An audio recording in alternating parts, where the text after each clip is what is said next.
Hanya dengan satu pandangan, John jatuh cinta pada gadis di depannya. Tapi melihat penampilan pasangan mereka, John sedikit kecewa. Berpura-pura tidak menyukainya. Tapi instingnya menahannya untuk tidak mengintipnya. Tetapi pada saat ini, tas gadis itu jatuh ke laut. Melihat penampilan panik gadis itu, John melompat turun dari gubuk ikan setinggi 5 meter tanpa ragu-ragu. Sebelum dia bisa bereaksi, John sudah menyelam ke dasar laut. Setelah turun, dia tidak peduli dengan teman gadis itu. Kembalikan tas itu langsung padanya. Gadis yang mendapatkan tas itu berkata terima kasih. Hanya ingin terus berbicara dengan John. Benar-benar tidak tertarik pada orang di sebelahmu. Tapi John memilih untuk mengakhiri percakapan. Tapi yang memalukan adalah, dalam kebingungan John berjalan ke arah yang salah. Saya tidak punya pilihan selain beralih ke gadis itu. Savannah melihat John berbalik dan bergegas untuk memulai percakapan. Dengan antusias mengundang John ke pesta mereka. Sama seperti pertama kali mereka bertemu. Keduanya dengan hati-hati dan sopan menyelidiki informasi satu sama lain. Tapi ketika mereka berdua mengobrol dengan baik. Kemudian seorang anak laki-laki melompat ke Savannah. Melihat penampilan mesra mereka, John mengira dia adalah anak Savannah. Untungnya, ayah bocah itu segera menjawab. Mereka dan Savannah hanyalah tetangga. Savannah menyaksikan bocah itu tumbuh dewasa. Jadi mereka cukup dekat. Setelah tetangga pergi, mereka berdua sepertinya tidak selesai berbicara. Bicaralah dari pagi hingga malam. Sebelum pergi, John mengumpulkan keberanian untuk bertemu Savannah besok. Tidak menyangka Savannah menolak. Tetapi ketika John dengan malu-malu bersiap untuk pergi. Lalu Savannah memberitahu. Bisakah kita makan siang bersama besok? John sangat bersemangat.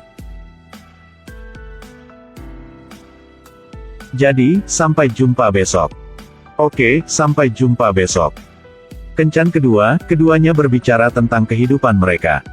Ketika Savannah mengetahui bahwa John dan ayah saling bergantung. Baru saja menyatakan bahwa dia benar-benar ingin melihat ayah John. Tanpa diduga, John dengan tegas menolak. Tapi setelah makan malam, keduanya masih muncul di rumah John. Saya takut ayah saya dengan kepribadian pendiamnya akan menghalangi momentum. Tapi aku tidak menyangka ayah begitu baik pada Savannah. Ini membuat John benar-benar merasa sedikit terkejut. Ketika dia membawa pulang Savannah, John masih menderita tentang autisme ayahnya. Saat dia hendak menjelaskan, Savannah menggunakan sebuah tindakan. Buat dia benar-benar melupakan niatnya. Kalau begitu sampai jumpa besok. Sampai jumpa besok. Kisah cinta yang indah juga dimulai dari saat itu. Kalian berdua bersama tidak peduli siang atau malam. Bermain dan bernyanyi bersama di dalam ruangan. Berjalan di sekitar jalan-jalan besar dan kecil. Tapi waktu yang manis dan bahagia ini begitu singkat. John harus kembali menjadi tentara, ini pertama kalinya mereka berpisah untuk waktu yang lama. Meskipun secara geografis mereka berjauhan, korespondensi mereka tidak pernah berhenti. Kedua hati juga mulai secara bertahap berdekatan. Tidak peduli di mana Anda berada, kita semua melihat cahaya bulan yang sama. Sepertinya setiap malam ketika aku pergi tidur, aku mengkhawatirkanmu. Meskipun aku tidak tahu di mana kamu berada, tapi tidak malam ini. Kau dan aku tidak bersama malam ini. Namun seindah apapun hubungan itu, mampukah melewati ujian jarak dan waktu? Savannah melihat sekeliling di tengah keramaian. Hanya untuk menemukan orang yang berjanji padanya. Setelah keluar dari tentara, mereka berdua akan menikah. John. Tapi dia tidak tahu bahwa John kembali untuk mengucapkan selamat tinggal. Berdiri di sebelah Savannah, John tidak tahu bagaimana membuka mulutnya. Ketika waktu demobilisasi sudah dekat, TV menyiarkan peristiwa serangan teroris. Mau tidak mau memanggil John kembali ke tim lagi. Dia berlutut di depan Savannah, mengungkapkan rasa sakit di hatinya. Bagaimana mungkin dia tidak ingin bersama Savannah selamanya? Meski sangat marah, tapi Savannah tetap memilih untuk menunggu. Keduanya saling berpelukan erat. Saat-saat bahagia selalu begitu singkat. Hanya 2 hari libur kali ini. Saat mengucapkan selamat tinggal, ayah John berdiri diam di sampingnya. Dia tampaknya jauh lebih tua. Savannah berulang kali menyuruh John untuk memperhatikan keselamatan, lalu berbalik untuk pergi. Dia takut jika dia tinggal sedikit lebih lama, air matanya akan jatuh. John kembali ke tim yang lahir dan mati di seluruh dunia. Harapan terbesar setiap hari adalah menerima surat dari Savannah. Tapi suratnya semakin berkurang. Akhirnya suatu hari, John menerima surat dari Savannah. Saat dia menerima surat itu, John sepertinya merasakan sesuatu. Ternyata ini surat perpisahan yang ditulis Savannah untuk dia. Dia akan menikah. Hati John hancur berkeping-keping. Tetapi tanpa menunggu dia berduka, tim menerima misi baru. John duduk di mobil dengan wajah tanpa ekspresi. Di kepala hanya ada Savannah. Begitu sampai di tempat misi, teman di sebelah terkena peluru di bagian dada. Setelah John membunuh tunggangannya, buru-buru menarik rekan satu timnya mundur. Untungnya, peluru hanya mengenai rompi anti peluru. Tapi John hanya menghela nafas lega, lalu tepat setelah itu. Sebelum dia pingsan, pikiran John penuh dengan Savannah. Ketika dia bangun, itu sudah seminggu kemudian. Tetapi ketika memikirkan Savannah, John pingsan lagi kesakitan. Tapi John terkena peluru dan tidak memilih untuk diberhentikan. Sebaliknya sekali lagi meningkatkan waktu wajib militer. Dia takut ketika dia kembali ke kampung halaman, dia akan kembali ke tempat yang penuh dengan kenangan indah. Maka tidak mungkin menghadapi hari-hari tanpa Savannah sendirian. John dan pasukannya berkeliling dunia. Sibuk mengisi kekosongan waktu. Mungkin itu satu-satunya cara untuk melupakan kenangan itu. Hari itu ketika kembali ke barak, Kapten membawa kabar buruk. Ayah John sakit parah dan dalam kondisi kritis. Saat itulah John berpikir, sudah beberapa tahun sejak dia kembali ke rumah 5 ayah baptisnya. Melihat ayah yang sakit parah terbaring di ruang gawat darurat. John mencoba menelan air matanya.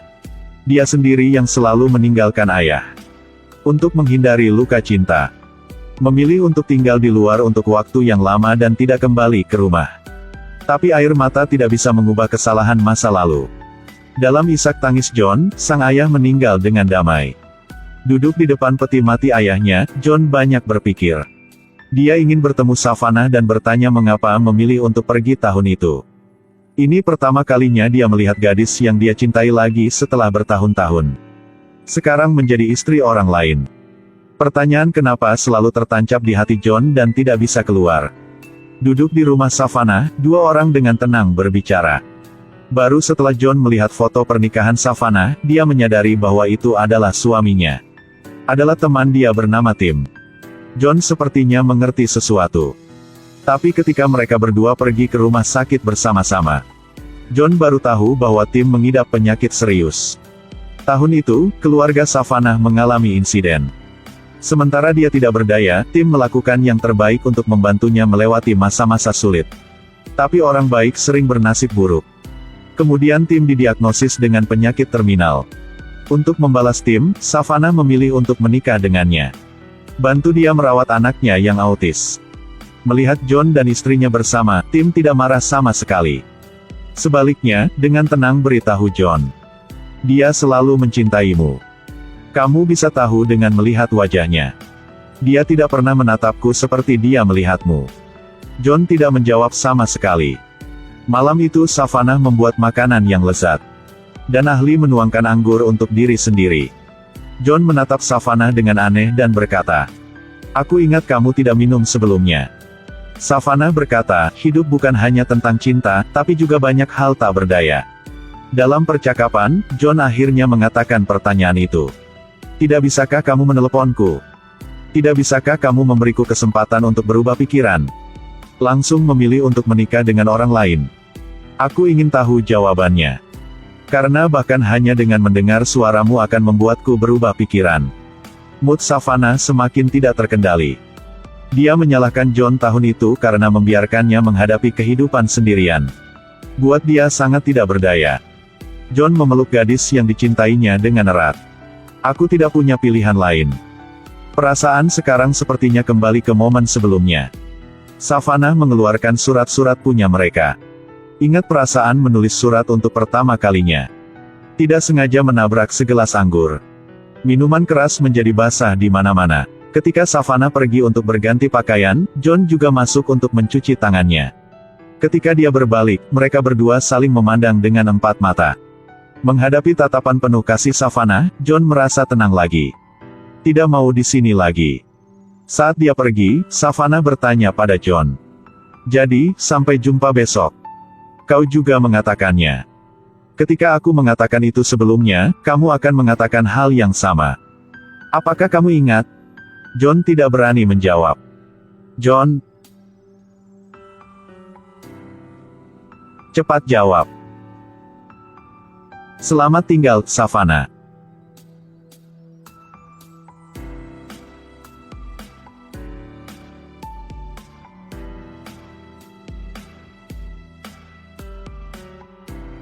Setelah pergi, keduanya menangis.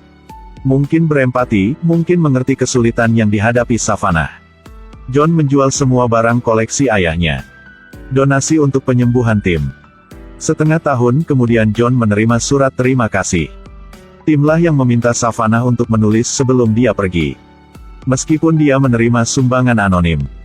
Tapi dia masih tahu orang itu adalah John. Beberapa tahun kemudian, John diberhentikan dari tentara, berjalan di jalan yang sibuk dan ramai.